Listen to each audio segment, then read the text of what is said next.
Hey, sis. What's up? Hey, Nolan. It's Grandpa Joe. He's in the hospital. What's going on? He doesn't have the energy or the stamina to take care of the farm anymore. Mike and Kim have been helping out with most of the work, but now that the doctors have put him on mandatory bed rest, there's no one over the age of 18 and they can't get the work done. What about Roger or Brian Thomas? Could one of them spare some time to supervise Mike and Kim on the farm? I have already asked, and they don't have the time available.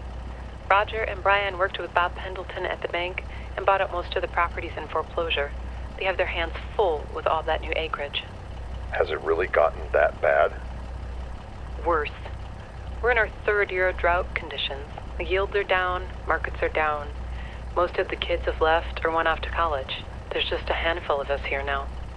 Yeah, I talked to him last month and he said that things were bad, but Waseca County has seen worse and we'll be fine. Typical Joe. He could be standing in front of a burning building and he would tell you there was nothing to see, underplaying everything.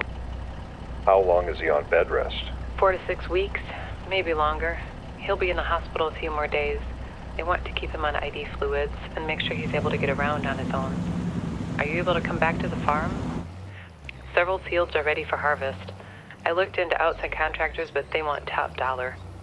Sure thing, sis. I have a good crew here in Riverbend Springs. I can be on the road tomorrow and I should be there Thursday morning. See you soon. Thanks, Nolan. Grandpa will be glad to hear you're coming home. Tell Mike and Kim to get ready to work. We will want to get started as soon as we can. Is all the equipment in working order? They'll be ready and glad to see you. And yes, for the most part. Ken did tell me that the animals have plenty of feed and bedding enough to get us through the weekend. Great. Safe travels, Nolan. Talk to you tomorrow.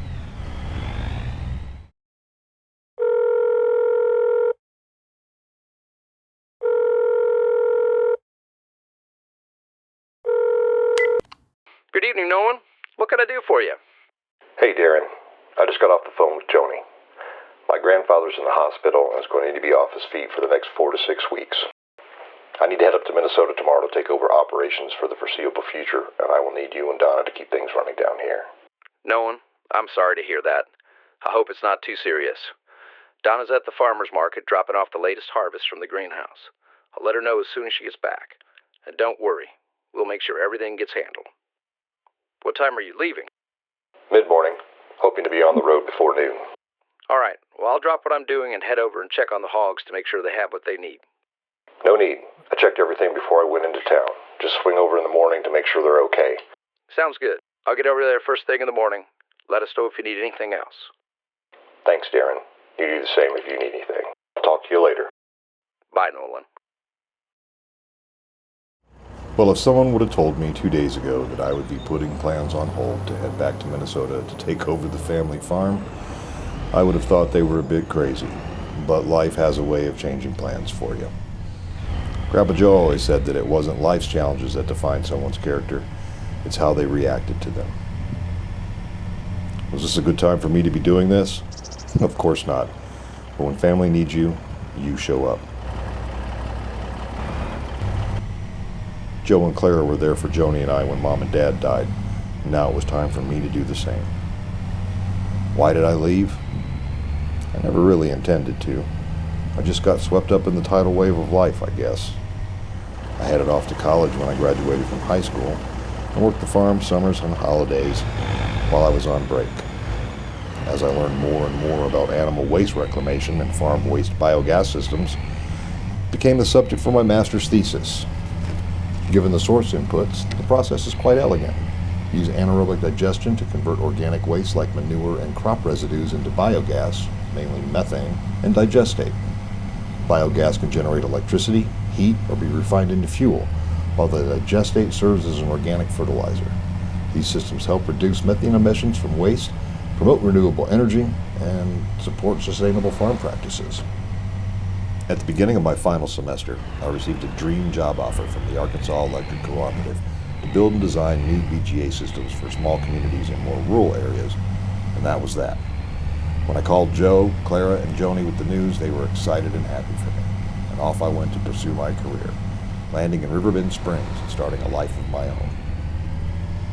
I would always go back and help with the spring plantings and fall harvest, but eventually, as the years went by, I was spending more time traveling, designing and building rural power systems, which left less time for me to go back to Waseca County. Grandpa Joe never once complained or gave any indication that he needed my help, and I had let my life become so busy that I was only going back once or twice a year, if that, and was always working for a portion of the visit. The last time I was back home was 2 years ago when Grandma passed away. Clara was Joe's rock and reason for being, now that Joni and I were grown. Once she passed, Grandpa put his focus on the farm, using it to keep himself busy and distracted from Clara's absence. Why haven't I been back since then? I'm not really sure. The excuse I've been giving myself is that work and things on my own farm are too busy, therefore I don't have the time. But after getting Joni's call last night, I'm coming to the realization that the reason I haven't been back is because by going back, I have to face the reality of losses in my life, something I don't think I've ever fully come to terms with. When Mom and Dad died, I took the role of big brother seriously. I used the role to be strong for Joni. By being strong for her, I never had to deal with their loss. When Grandma was dying, I used my work and busy life and schedule to avoid going home to visit. I guess in some weird way, that is my way of processing life's tragedies. You take on a role that allows you to bury your emotions and be strong for others so you never have to deal with them yourself. It gives you this false sense of security that you're fine. Look how strong and supportive I am for those around me. You don't need to worry about me, when in reality, you're not. That was when I realized that Joe had been doing the same thing his entire life, after the loss of our parents, and now with the loss of Grandma. I guess I know where I get it from.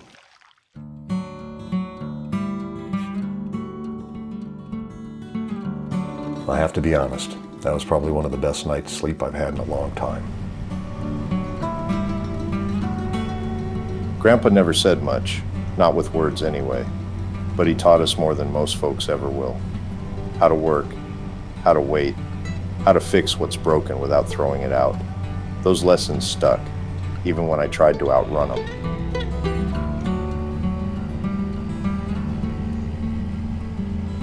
Joni and I grew up fast after Mom and Dad passed away. That old farmhouse became more than a roof over our heads. It was a classroom, a kitchen table of dreams, and a battleground for sibling arguments. But we always had each other.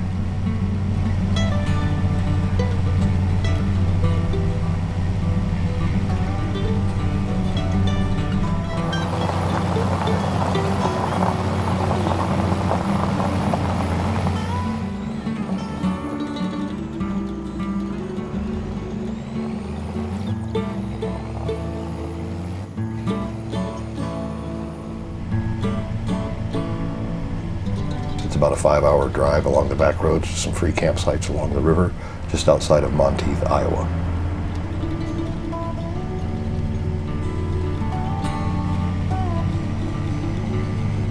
My goal is to get there and get set up before dark. The site is free, but also remote and has no electricity or water hookup.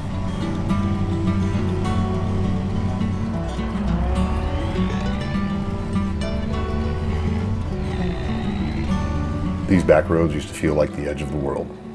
Like if I kept driving, I'd find something better waiting on the other side. Now, they feel like a way back to something real, something solid.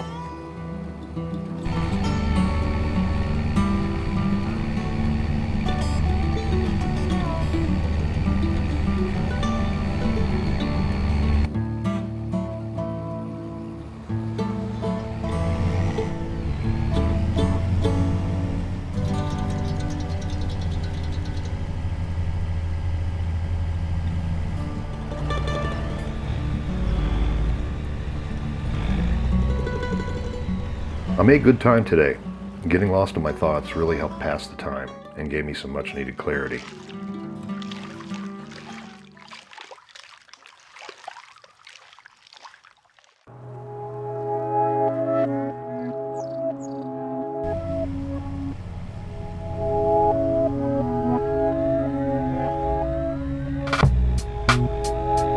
If this morning's weather is any indication, it looks like it's going to be a great day to be on the road.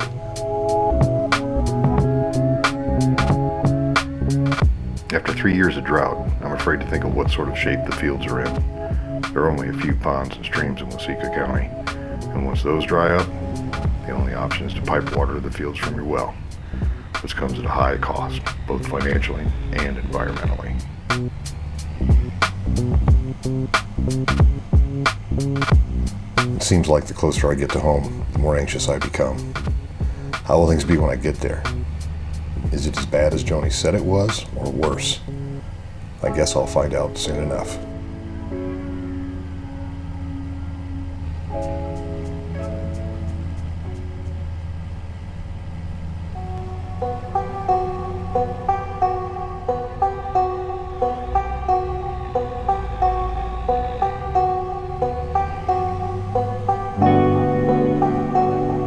So many businesses and farms are up for sale or on the auction block.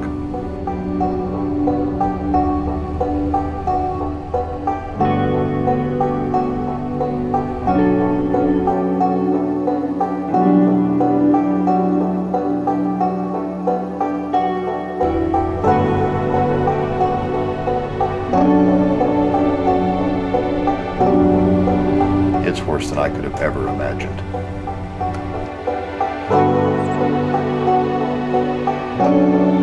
You used to hear tractors firing up before dawn. Now it's just the wind. The first order of business will be to get to the farm and get settled. Joni will be at work until 3:30, so I told her I will meet her and the kids at her place at 4. Just enough time to check out the livestock and sneak in a short nap.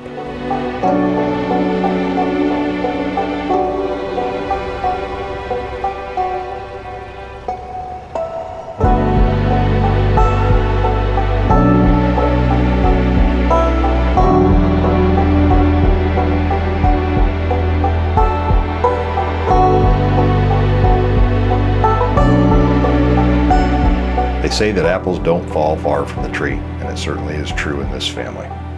Mike and Kim have done a great job running things in Joe's absence. The equipment is in good enough shape to get the job done, and the cattle all look healthy and happy. Time to get some rest before heading to Joni's.